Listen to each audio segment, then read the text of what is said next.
I'm Kyla Clifton for 2 Egg TV. Today we're in the Dothan Area Botanical Gardens in Dothan, Alabama, exploring the story of azaleas.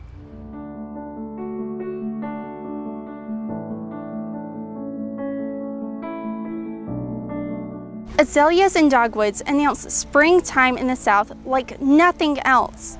And if the dogwood blossom tells the story of the king, then the azalea must surely be the queen of the spring. Did you know that multiple varieties of native azaleas have grown in Alabama for thousands of years? These include the Alabama, Florida, swamp, plum leaf, and sweet azalea. The types of azaleas that most of us see in gardens like this one actually originated in China and Japan more than 200 years ago. They came to the United States via Europe, via Great Britain, France, Germany, countries like that.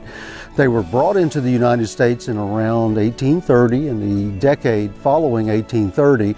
And so even though we view them now as historic plants in the Southeast and in the American South, they are Asian immigrants to the United States. One great place to see both native and ornamental azaleas is here at the Dothan Area Botanical Gardens. They usually bloom in March. To learn more about other great plants and gardens, visit our website at 2eggtv.com. I'm Kyla Clifton for 2 Egg TV.